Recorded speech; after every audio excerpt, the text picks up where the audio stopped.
Hello, and welcome to my living room. This is episode 6 of the Live and Learn Knitting Podcast. Knitting with a bit of this and that thrown in. Today is Friday, November 10th, 2023. I'm Annie, and I live in western Wisconsin on the banks of the Mississippi River.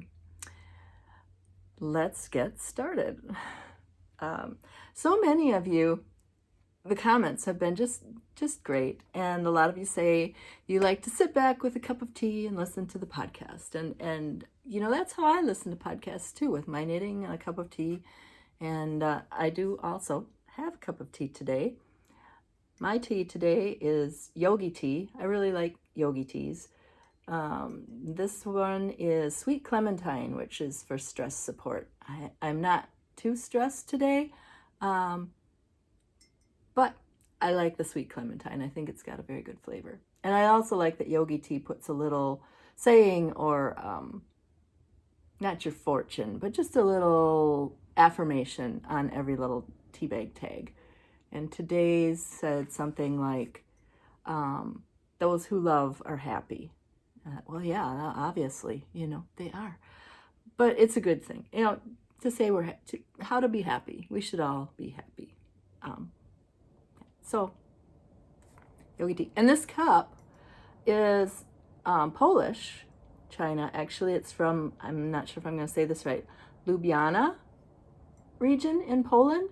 In Winona, Minnesota, we have a Polish museum, and they had this china for sale. I only bought the mug. I liked it. I thought it was nice, but they have had in the past sets of all of this, and I think it's very pretty. In Poland, in a certain region, they have a tradition of painting floral scenes, motifs like this on the outside of their houses, and they do it every year in this town, and I really want to do that. Maybe, I don't know, the house needs new siding really bad, so I'm hoping that whatever kind of new siding I get, I will be able to put my mark on it with some motifs of some kind. And if not the house, it's for sure going to happen on the garage. So that's a future project. So let's get started. I had originally, for the last couple weeks, been thinking about today's episode, and I was going to do a whole different project. I was going to talk about a hat that I like to make and show several examples of that. And this morning, it just wasn't quite coming together, and that's one of the reasons why this is a day later than usual, because I was still going to kind of get it together. And this morning when I woke up, I completely changed my mind and went in a whole different direction, and everything came together really fast and really quick, and that was great. So we'll save the hat that I like to make for another day, and we'll go this way. Now, today's episode is going to be kind of a designer spotlight again, and today I'm going to talk about one of my new favorites to me, Andrea Mowry. And I'm sure a lot of you know Andrea Mowry's work. DreaRenee Knits, that's who she goes by. Very, very popular designer on Ravelry and, in the knitting community in general.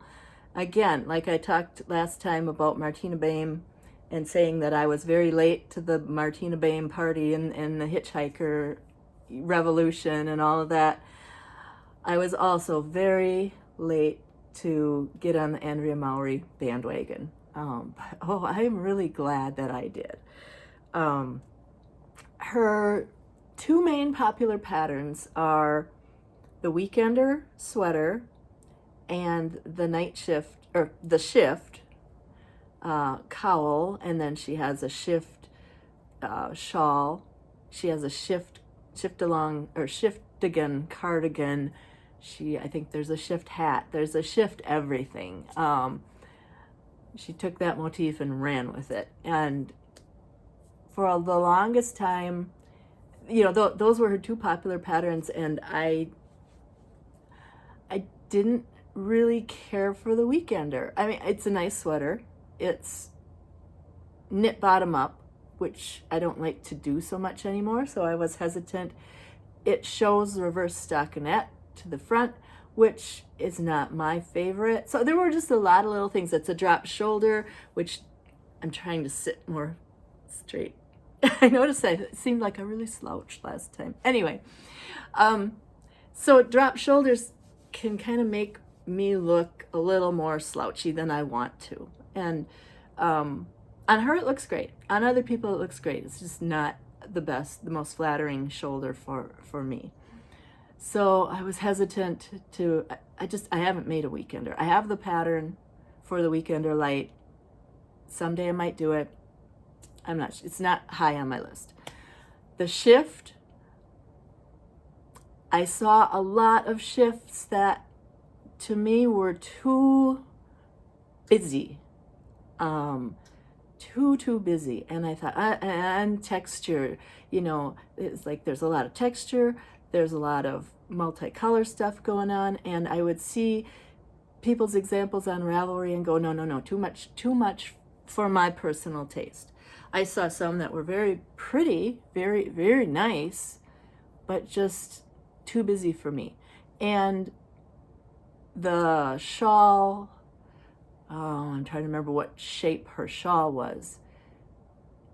Not a shawl shape that I like to wear. Might have been that triangle or an asymmetrical triangle that was very big. The cowl, which was the first shift, I believe, I like that shape, but again, I was just very hesitant to you know, it wasn't at the top of my list. So we'll get back to that shift cowl in a minute. But what I did, this sweater is my first Andrea Mowry project. And why I made it, I started watching her podcasts, which her podcast series is called I'll Knit If I Want To. And she comes out with an episode every Friday. And they're 20 to 30 minutes long. She answers 5 questions from the knitting community. And she knows her stuff. She's put in the work. She's got it. She'll give you a lot of good advice on how to modify patterns if you need to, how to modify her patterns, techniques, you know, how to work something so that it comes out better. Just everything, yarn selection, gauge swatching, all of that. She's so knowledgeable, and delightful, just fun to listen to, I think, anyway. I enjoy her podcast very much. And in fact, I didn't start those from the beginning either. There was one, I think I was looking up a technique for something, and hers popped up, so I started watching it and was really pleased. So then I started with the series, and whenever I watch podcasts on YouTube, I have to start from the beginning. You know, I have to go back and find episode 1. And she started her series during the pandemic. She was doing a knit along, and so the podcasts were a way to kind of keep answer questions about the knit along. And I don't remember what project that was at the time, but that's how she got started. And after the knit along finished, she decided to keep going with the podcast because she was having a lot of fun doing it. So I went through the beginning, and I still actually haven't quite caught up to now. I have started watching the new ones that come out every Friday. So there's like a chunk in the middle that I haven't seen. I'm getting closer to catching up with her. And I'll actually go back and watch older ones again because they're short. And there's maybe a technique I remember, she talked about, you know, doing how to do slip stitches better, you know, in an episode such and such. I should go back and watch that, you know. Or she was talking about something, and now I'm doing that, so let me go find that information. And that's what I like about podcasts, especially some that have information on techniques, is that you can, you can go back and start from the beginning, or go back and see. They're always available. Unless, of course, they get deleted for whatever reason. But most of them are still there for forever. They're on demand. That's great. So yeah, Andrea Mowry. And she does have a big following. She has a newsletter that comes out, I'm not sure if it's every week or every other week. But if you sign up for her newsletter, when she's doing knit-alongs, or has a new pattern come out, she will, through her newsletter, offer a discount for that pattern. And throughout the year, she also will have some special discounts, like she has a birthday discount for her patterns and that. So I have purchased several of her patterns now and have them waiting to go, for when I get some of these other projects finished and get that. But the Gibb, this was a knit-along, and I'm not always going to jump on the bandwagon for knit-alongs. They don't really grab me most of the time, especially mystery knit-alongs. I will do an episode about the one mystery knit-along that I did that worked out okay. But a lot of times I think it's too much time and expense for yarn and everything involved in something that you don't know for sure how it's going to turn out. And I've seen some projects that I think, I don't think that was a good idea. But everybody likes what they like. For me, I kind of want to know what I'm getting into. So mystery knit-alongs, not so much. But Andrea has a knit-along that she calls the March to May knit-along. So you start a project, and this year you could do either a sweater or a shawl, and I'm not sure if that's what it is every year, but you started in March and finish by the end of May. So that's plenty of time. That's March, April, May, 3 months to knit a sweater or a shawl. Plenty of time. And you post either in her Ravelry group or on Instagram, and you follow what everybody's doing. It was actually a lot of fun to do. So for the knit-along, I did, and this is the Gibb pullover, Gibb 1. And I will show you, let's see, I have a photo here of her Gibb because I printed out her pattern, and her pattern example, she used a dark sweater, so I can't show you my printout. It's too dark color, but this is an example of her, and I'm sorry there's a glare on it from the window, from the daylight, but you can kind of get an idea. Top-down raglan with a texture pattern. That's one of my favorite shapings. Yeah, top-down raglan with texture. Well, with texture, anything. Top-down raglan shaping. And very clever design. She put, I don't know if you can see this, I'll kind of turn around. Can you see that the back neckline is deeper than the front neckline? She put the short row shaping to raise the back of the neck in the ribbing. So that was new to me. I've done short rows before, but I've not done them in ribbing. And I don't remember for sure what she suggested in her pattern for short rows. I think wrap and turn, but I did German short rows, and I actually followed the tutorial from Brooklyn Tweed to do my German short rows, and I'll link to that as well as to all the Andrea Mowry stuff, because that tutorial for German short rows is very clear. It shows you exactly what you're doing and exactly how they turn out. It's good. Andrea has little tutorial videos that are not her podcast. She also has those, and they're good as well.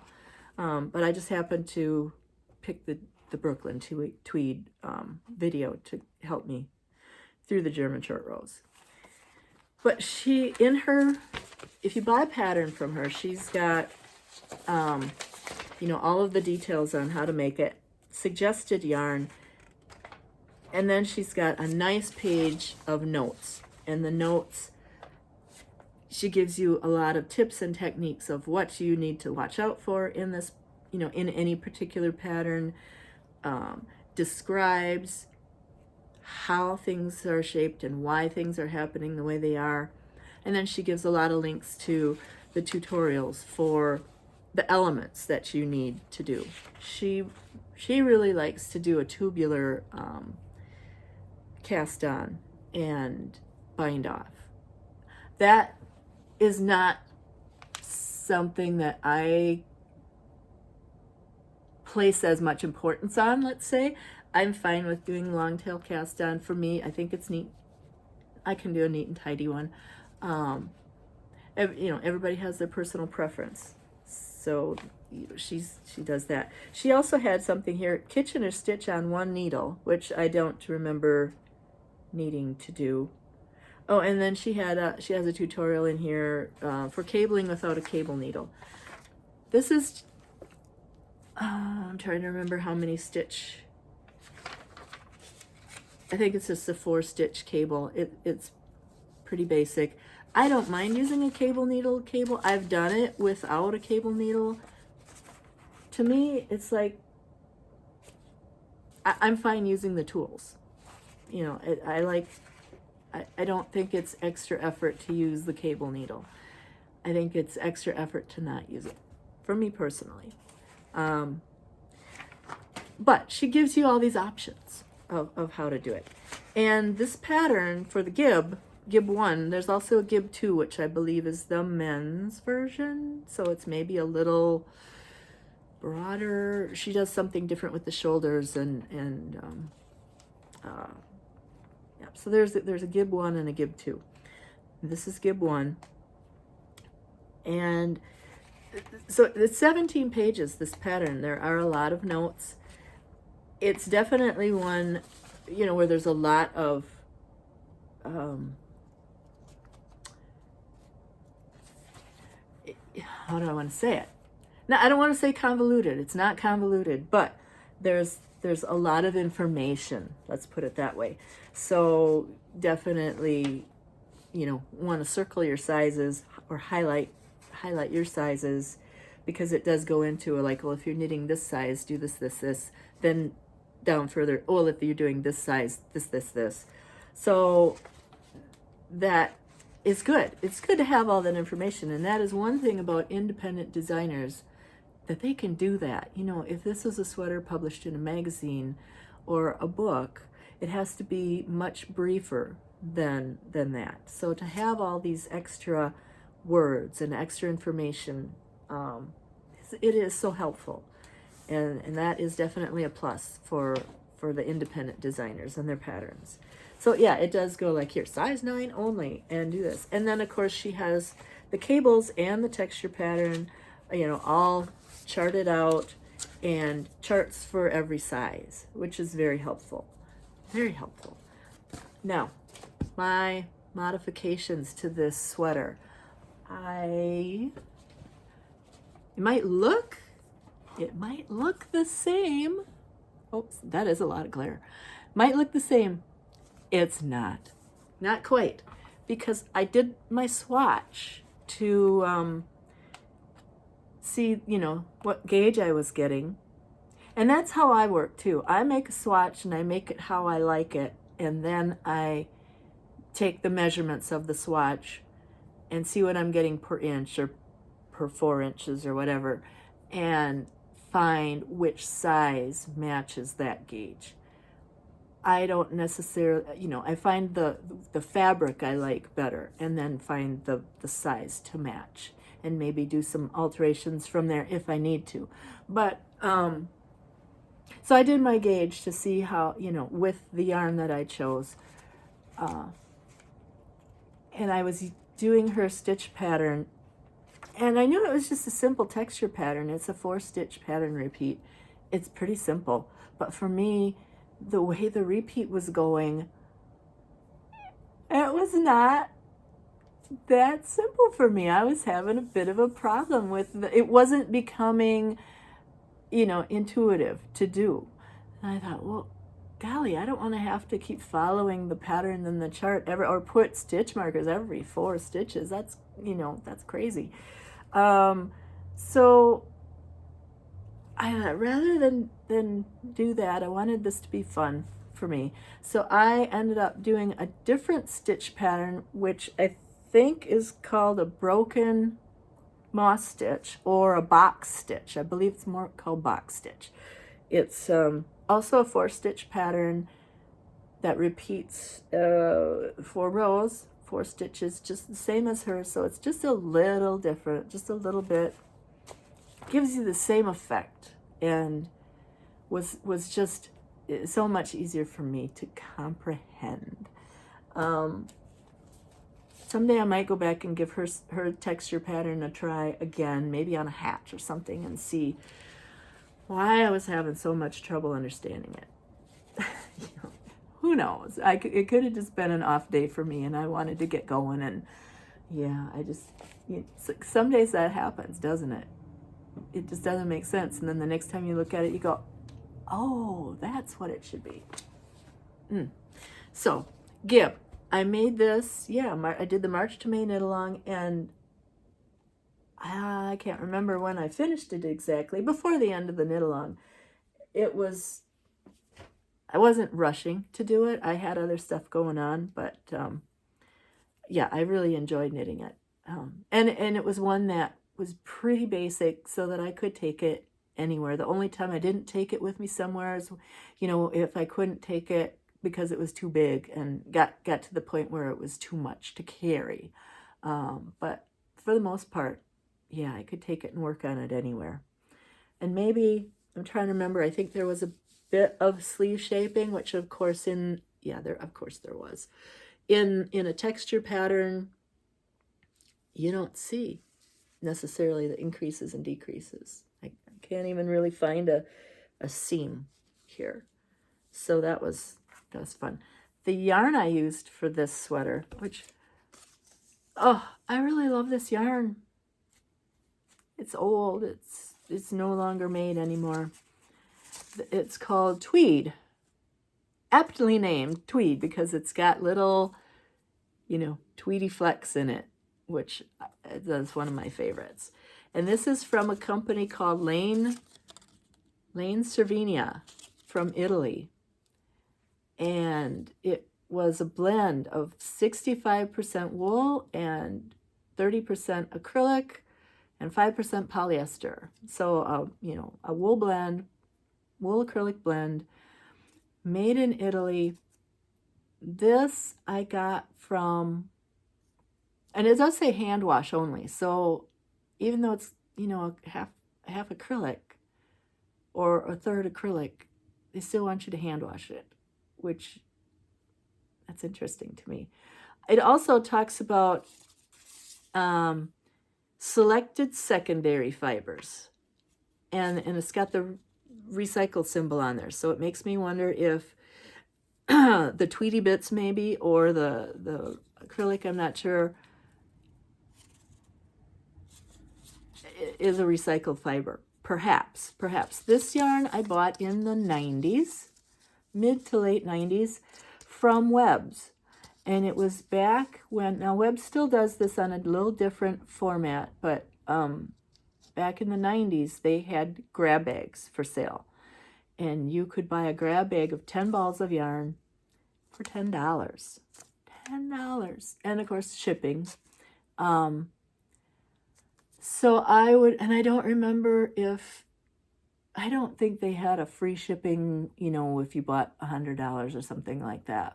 But I was buying grab bags by the tens, so I would buy 10 grab bags and spend $100 on yarn, and you didn't get a choice. You could say, I would like bright colors, or I would like neutrals, or you could say, I want natural fibers if possible, or I want, I would like this.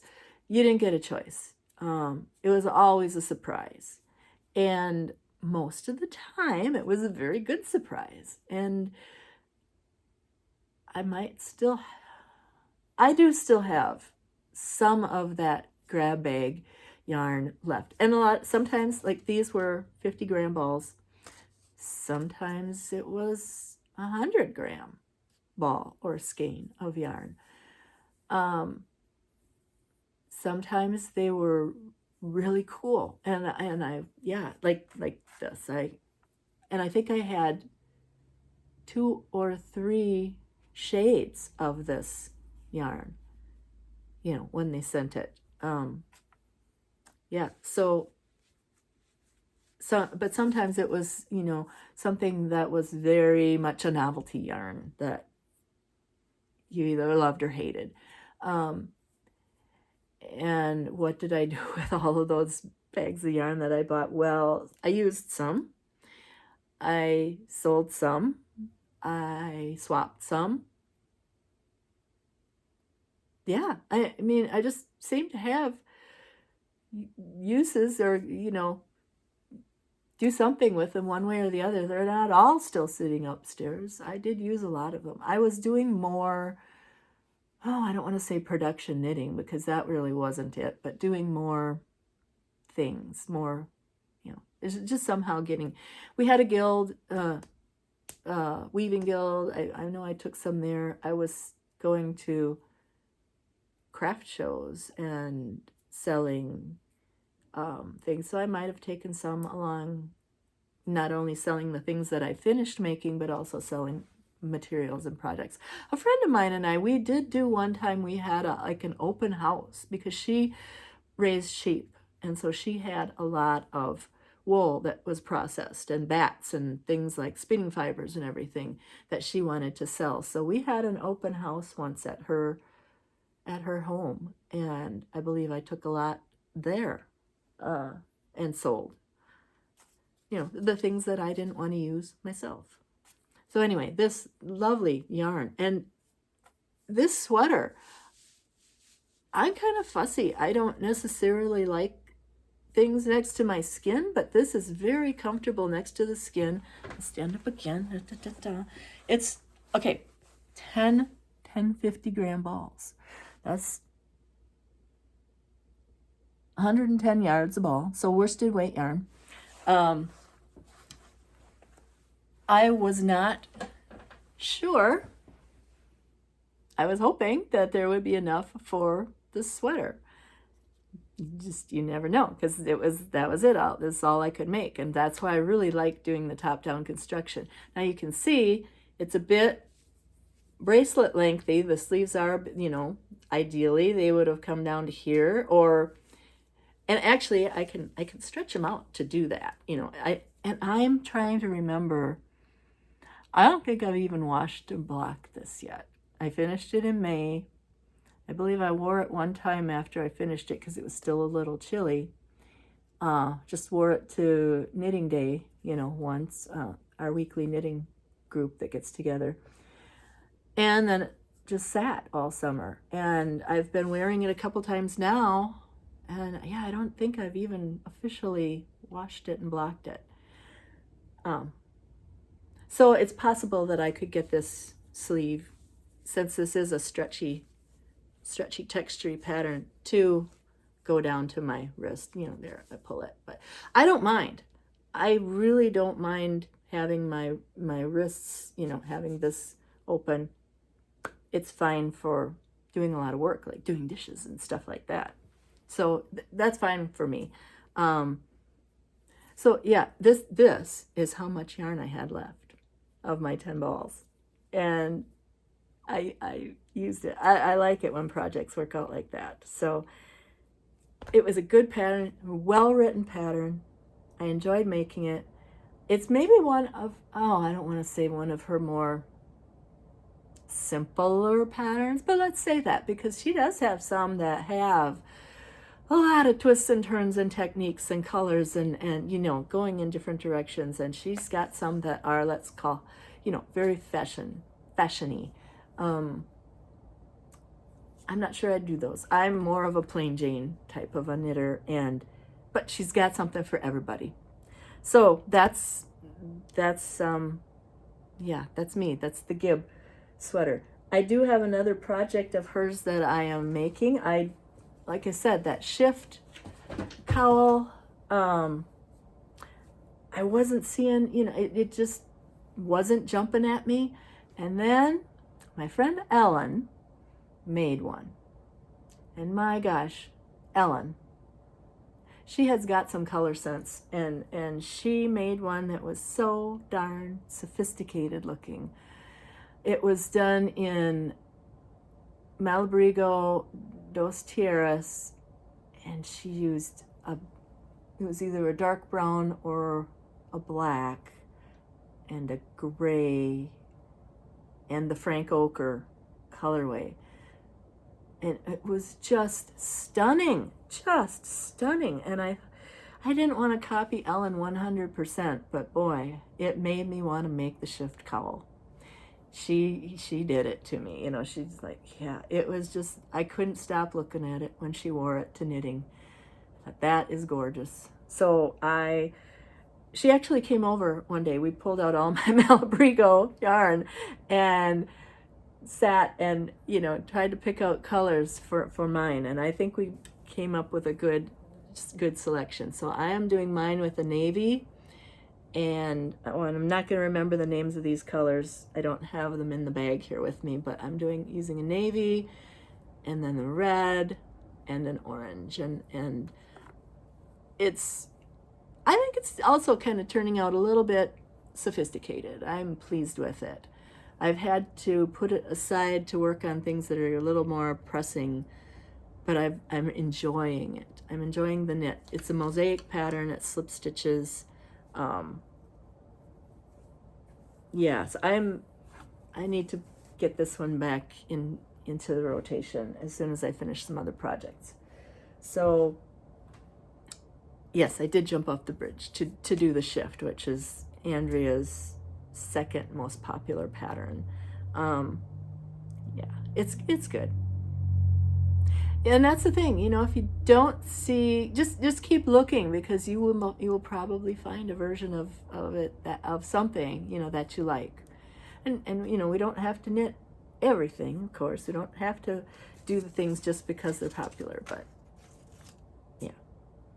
It's nice to find when all of the things click together and you go, oh yeah, that's it. That's a good one.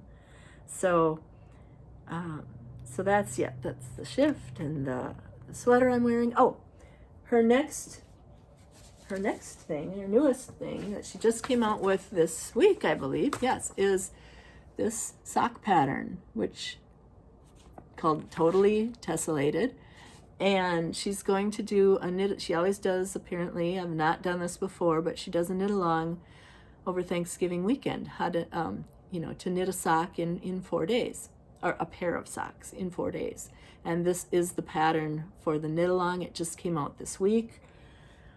So you cast on Wednesday at a certain time, Wednesday, the day before Thanksgiving.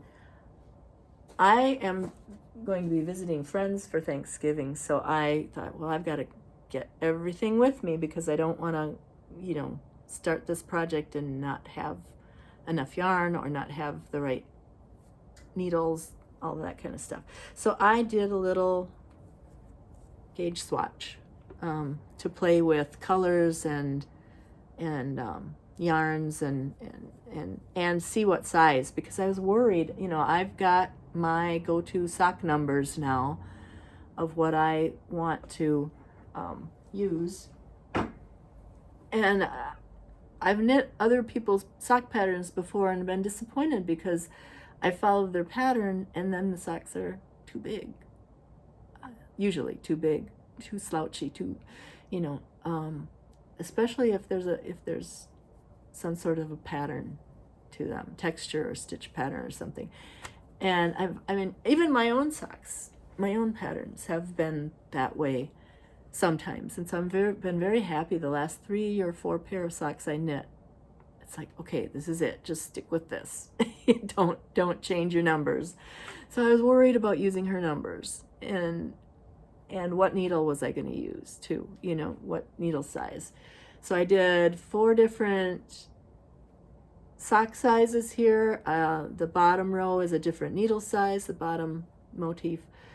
and then picking different color combinations. And this is kind of coming out, even in this, it's coming out a little brighter than it actually is, but I think I'm going to go with this. Although, it's hard to show on there. That's about true to the color. Well, it's still a little bright. See, it doesn't show up, but if I see this in person, there's a lot of hairiness to this, the lightest color, the solid color yarn, the green, which is a, oh, do I still have it here? Yes, I do. It's a very hairy yarn, and I'm not sure I like that, you know, showing up. But when I put this on and tried it on my leg, I didn't notice it. It wasn't itchy or anything. This top, this was a vintage mohair nylon blend, because she does suggest that for one of her.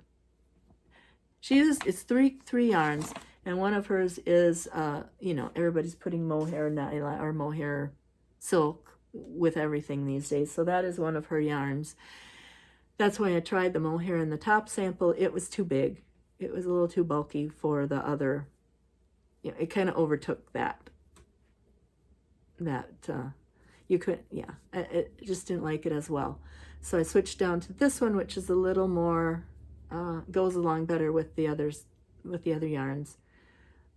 But yeah, I thought it was very hairy, and I keep wanting, I've actually pulled out a lot of those loose hairs. You can't see, can you kind of see that? There, see? I've been pulling those out. And this is not, I don't have the label down here to tell you what this is. It's very old again.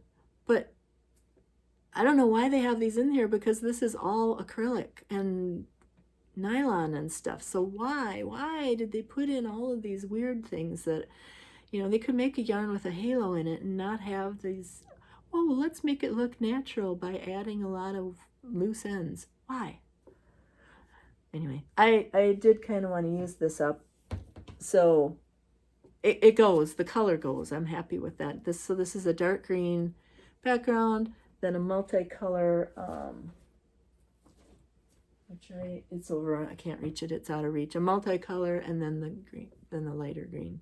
So that might be what I do. I don't mind this, but I think that was too much. I might, if I do another pair, put in that coral mohair. That's actually alpaca and nylon, I think, or alpaca and cotton or something. It's a very, also a very vintage yarn. I mean, a very vintage. Let's say 60s, 1960s. Anyway, and then down here, this was just another. Throwing in a little gray there. I can't remember what the gray was, but I like that. Okay, I did not like it on that fine of a needle. I was happier up here. It stretched out too much when I put it on, so I thought I'd rather do this one up here. So yeah, I was worried that carrying that along, it's a slip stitch pattern, a mosaic pattern. I thought, was that going to be snug? Because I did knit a colorwork sock one time that was so, because of the yarn carries, it was so tight. And it didn't go and shrink, you know, it looked okay from the outside, but you could not stretch it to put it on your leg for anything. Yeah, it was, ugh. So I really wanted to test that and make sure. And these are very stretchy still. And yeah, so I was happy I did the swatch, and I will put everything that I need together in a project bag and have that with me to start and do her knit along. So if you want to jump in on Andrea's Tessellated knit along, please do. I think it'll be fun. You can either do it through her, she does it through her Ravelry group. She has a special page on there for that, or on Instagram. And Instagram is becoming, I mean, for inspiration, I look there a lot. To get the details and the information, I still go to Ravelry, but it's just nice to see all the photos and that on Instagram. So yeah, that's going to be my next project. I'm not sure why I threw this in, but I want to talk just a little bit about Shutterfly, of all things. Shutterfly for knitting. I guess because I just did get an order. I placed an order, and you know, the holidays are coming up, and if you need ideas for knitters, I don't know how you use Shutterfly. I do not use it very much. They send you these free offers, you know, they'll have pick 3 freebies, and you do have to pay shipping. That's usually what I do. I have used them once or twice to actually get photos made, and then they send the photos to Walgreens, and I pick them up. I don't do photo books. Somebody gave me a photo book that they had done through Shutterfly. It was very nice. I enjoyed it, but I don't put that kind of stuff together for myself with photos. I want to. I have intentions, and I just don't do it. What I use Shutterfly for is artsy stuff and knitting stuff. This was a freebie a long time ago, and I had one, and it was actually more of a nylon, a stiffer nylon bag, and I used it up. It might still be upstairs with a project in it buried away somewhere, or I used it and wore it out. That's a possibility. But it was a stiffer nylon. So I had it redone when they offered these, you know, pick 3 freebies. This was one of the choices. This, look at that. Isn't that fun? So it's a little drawstring backpack. And this fabric that it came in this time is very nice. It's very flexible. It's still some sort of a, I don't think they tell what it is. It's maybe a blend of cotton and poly, or it's all poly, but it's much softer. So this will be a very fun project bag, and it's solid black on the other side. You know, and of course, a lot of people put a photo of something. Well, I did a photo of a knitting project that I made. This was the dovetail shawl, and I think I told you that I don't like the triangle shawls. They do not flatter me at all, but boy, I wanted to make that dovetail shawl because I loved the mosaic look of it. I'll put in the notes who designed it. I don't remember, but I made it. I enjoyed it, and this was classic elite Liberty wool, so it did this long color shifts. I think it was beautiful. I did not like wearing it. I took it to our knitting guild when we had a swap of, you know, projects that you made that you either didn't like or just don't use or didn't fit. You know, we did a swap one time. So I took it to that, and I hope the person that took it, I know who it was. I hope she likes it and is using it better, you know, more than I would have. It would have become a cat blanket if it had stayed around here, which the cats would have loved it, I'm sure. But, you know, it's better that somebody else is using it. So, but I took a photo of it, you know, of course, for Ravelry. So I put that on this bag, and I think that was a great way to, you know, have knitting with you all the time. So that was one thing that I got in this 3 freebies one.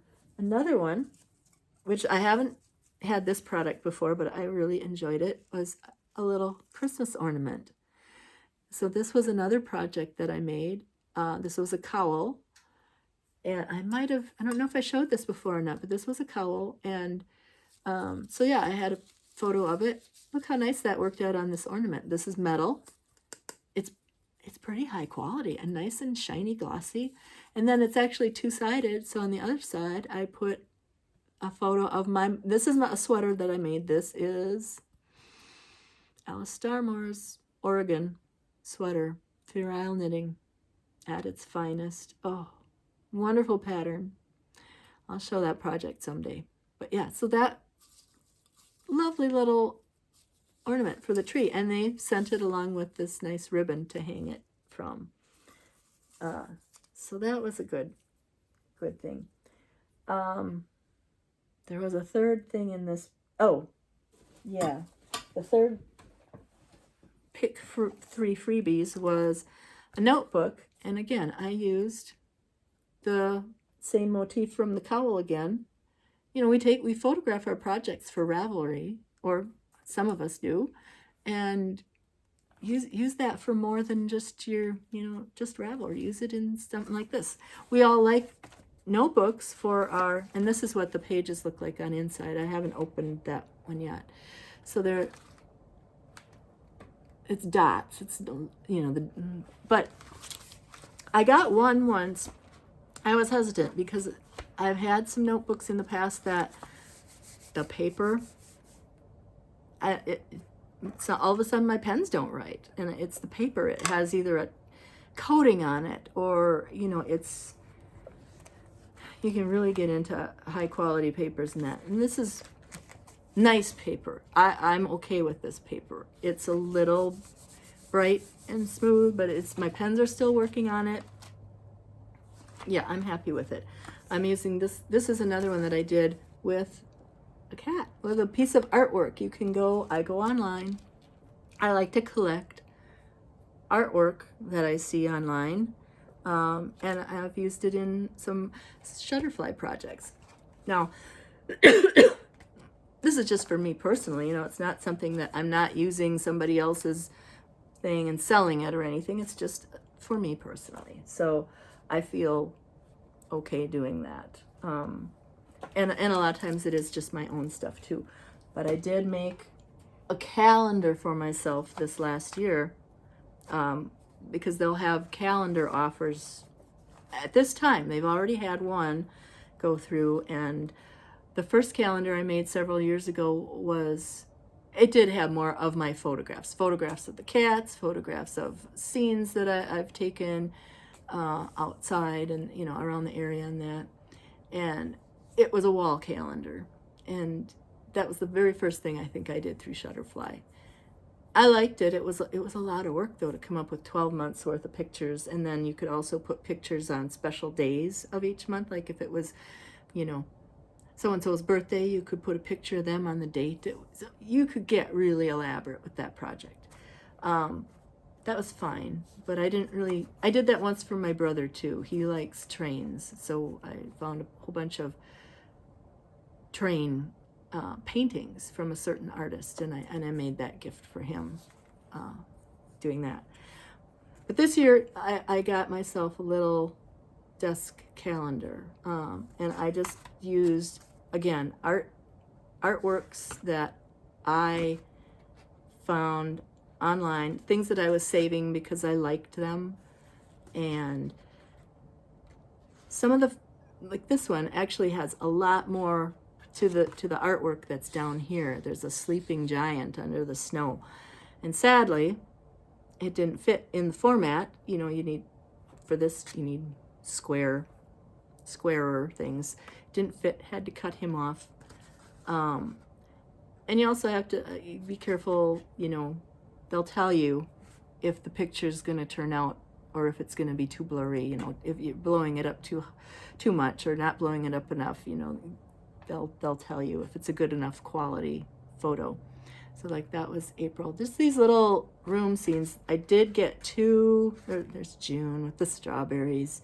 I tried to make it thematic for the months of the year, which was it was a lot of fun to do. And there were 2 months, I'm not going to find them real easy, that have, oh, this one.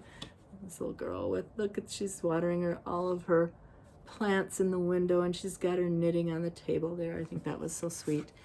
And then this is one of my favorite artists, Daniel Knight Ridgway. And he's done several with knitting ladies in them. So that was kind of fun. This was October with the kids out trick-or-treating.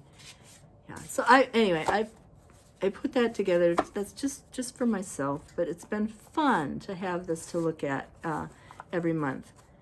And I am probably going to I might cut this all up then and maybe frame these and put them up somewhere, you know, on the wall. Little frames. We'll see. What was the other thing? Oh, I also did, this is a hardbound notebook that they have, and so I put a winter scene on that. Just something that I liked. And so again, same thing. Well, these are solid line pages. Little journal, because I do a lot of journaling too. So I wanted to see how an example of that, and it worked out really well. So that's just some ideas for you to, you know, either use as gifts. Now, 3 freebies. you do have to pay shipping. So not free, of course. But it was $25 to ship these. Oh, and the ornament left me. So to ship the 3 things, it was $25. They actually each all came separately. So $8 a piece, really, for these items. That's not terrible if you want to get a gift for someone. $8. That's not terrible at all. I am, right now, I got a catalog, and it had a 50% that they sent out, for the holidays. They want you to get your Christmas cards. I've done cards, made my own cards through Shutterfly, which are fun with photos, photos of flowers in the yard and butterflies and photos of the cats. And, so I've made a lot of cards. Sadly, I'm not sending a lot of cards, so that hasn't been as useful as I thought it would be. But if you do Christmas cards, photograph your Christmas knitting or something that looks like holiday knitting and put that on your card. That's what I did. So I have used it where if they've had an offer, 50% off and that kind of thing. It's still, and then they're offering some free shipping right now too for certain dollar amounts, or so it's not terribly expensive. You can make it as high or low as you want to, I guess, is what I'm trying to say. It's fun. And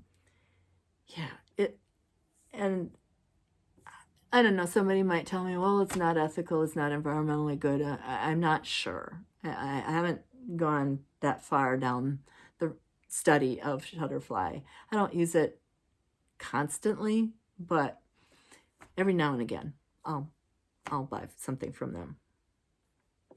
Two more things. Why I like bracelet length things is because I like to wear bracelets. And this is actually, see, I save money doing stuff like this so I can spend money on stuff like Shutterfly or yarn.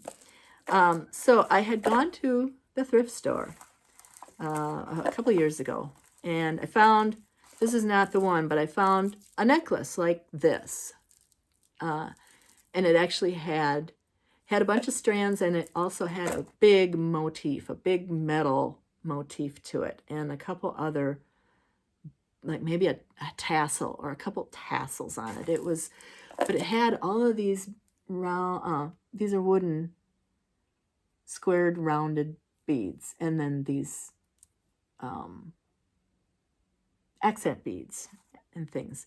So I bought this necklace for a couple bucks, and I took it all apart, and I sorted out all the pieces. And so then the only other thing I had to buy was a spool of bracelet elastic from the hobby store. I think I got it at Michael's or Joann's. I can't remember. Michael's, I believe. I didn't have to buy any other beads for this project. And I made this one for myself. This one's a little smaller. I mean, it still fits me. A little smaller. So I made these. And then I also made 2 or 3 more. I know I gave one of each of these to my friends Nancy and Kathy, little friendship bracelets. So it was really good. It yielded a lot, that necklace. It yielded a lot of stuff. It was great. And it was a fun project to do. Not something I normally do, but I really enjoyed it. I was drawn to it because I remember having multicolored wooden beads just like this. I might still have them somewhere, that I strung and restrung and strung and restrung when I was a kid, and it just reminded me so much of that. So that was why I thought, oh, $2, that's a lot of material, a lot of supply in that necklace for $2. This one I happened to just pick up, I think this summer at a thrift store. I could do the same thing. I could take it apart, but I actually like it the way it is. I will wear this as a necklace the way it is. It's fun. Not with this sweater, but with something else. So yeah, also a thrift store find. So that's one thing. Okay, now we'll get on to the drawing for last episode's birthday giveaway drawing, which was the ball of Zauberball Crazy, the 2 skeins of Lang Yawol Twin, the Knit Picks knitting needle, and then the Vogue knitting book. So I had, I think there are 17 names in my random name generator jar. So we'll pull out a name here. Let's see here. Yeah, I think that's just one piece. Yep, one piece of paper there. Okay, so this person is Barbara Plautz. Barbara Plautz, you've won the drawing, so I will get in touch with you and find out where to send that. That's fun. I'm having fun doing these drawings, and I do have a lot of things to share, so I'm going to keep doing it. But that being said, I don't have one set up for this episode. I was going to, but like I said, I was having a hard time pulling this one together. So I just wasn't feeling it, and I want to, make sure that it's something mindfully curated, let's say. So I will have a drawing next time. We're not at the 500 subscriber mark yet. We're getting there. It's in the 440s right now. I will have a celebration one when we get to 500, but in the meantime, I've got some holiday ones, at least 2 holiday winter themed giveaways to do. So those will be coming up next time. I'll announce one. And speaking of next time, in 2 weeks it's going to be Thanksgiving. I was thinking about, do I want to record a little short episode ahead of time and have it, go be uploaded on Thanksgiving Day? I'm not sure. I've got a lot of things to do to get ready for Thanksgiving holiday, and then the aftermath, coming home and taking care of stuff. So it's going to be kind of hectic. So I think I will skip for now. If there's a pop-up, there's a pop-up. But I think for now I'm going to skip Thanksgiving and then have the next episode be 3 weeks from now instead of 2. I know you'll miss me. It's going to be awful, right? You can go back and look at some of the past episodes. No. I do what you like, but there's plenty of things to watch. I don't even really watch too much TV anymore. I watch a lot of YouTube, a lot of knitting and creative stuff. It's inspirational to me. So, so I hope you've enjoyed this. Andrea Mowry, my new favorite designer.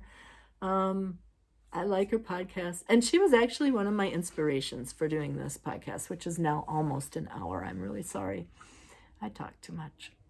But yeah, she was one of my inspirations for doing this. I liked her format. I tried to emulate it a tiny bit. I wish I was better. But so try out one of her patterns if you like, or let me know. Have you done an Andrea Mowry pattern? Which one is your favorite? She's obviously, a lot of people have made them. Share what you've made, and tell us all. So until next time, until 3 weeks from now, which I think, is that still in November? I'm not sure. Didn't look at the calendar. But until next time, I hope you have a great knitting experience. We're pushing it. It's the end of fall here. I still have yard work to do. I've been putting it off. It's terrible. I go out and do a little bit, but I haven't done, spend a whole day in the yard doing nothing but getting all the summer stuff put away and all the winter stuff pulled out. My snowblower did not work last winter. I don't mind shoveling the snow.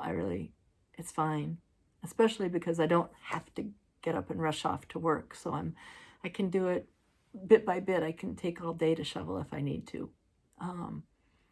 But I really need to find out if my snowblower is going to work this winter or not. So that's on my to-do list for the weekend or the beginning part of next week. We're going to have one more burst of warm weather. And yeah, just getting all these things wrapped up and more projects and more fun knitting ahead. So please take care, enjoy your knitting. Until next time, be well. Thank you. Bye-bye.